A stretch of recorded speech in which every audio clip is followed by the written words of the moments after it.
The melody wasn't from a radio. It was a faint, discordant whistling carried on the autumn wind, drifting from the seemingly endless fields of golden wheat.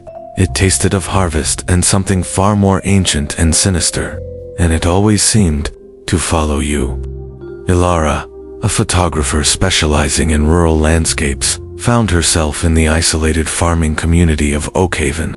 Locals whispered of the Harvestman, a folktale about a spectral figure who roamed the fields collecting the lost. They warned her about the unsettling whistling that sometimes permeated the air during harvest season. She dismissed it as superstition, until she heard it. A low off-key whistling, sometimes faint, sometimes chillingly close. It seemed to come from the wheat fields, even when the wind was still.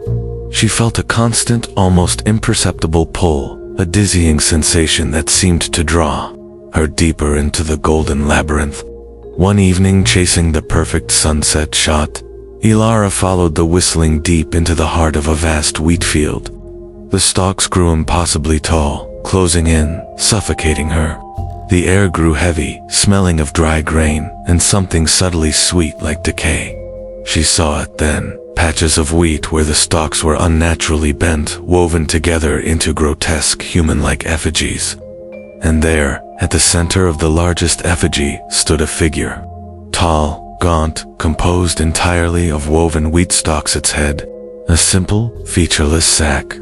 From it came the whistling, now a haunting multi-layered melody. As she watched, a shimmer appeared around the figure, and within it, she saw faint, distorted faces, swirling, perpetually trying to scream. Elara realized the horrifying truth. The Harvestman wasn't just a tale. It was a living entity, a spirit of the harvest that didn't just collect crops, but souls. The whistling was its lure, the woven effigies, its gruesome art, the faces its trapped victims.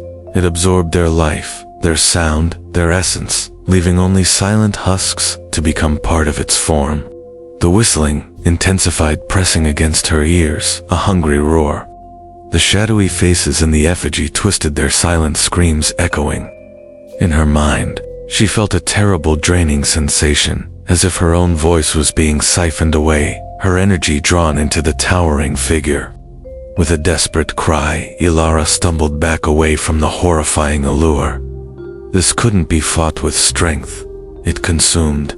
She needed to disrupt its harvest.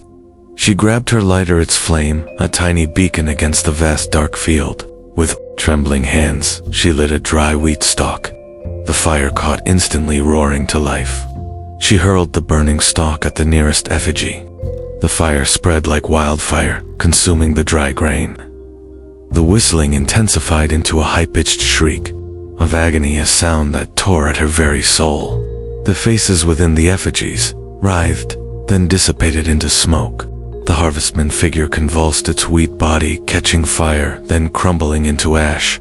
Silence, a profound, aching silence, filled the field now, scorched earth and smoking embers. The terrifying whistling was gone. Elara fled the fields, never looking back. The Harvestman's song is silent now, his deadly harvest ended.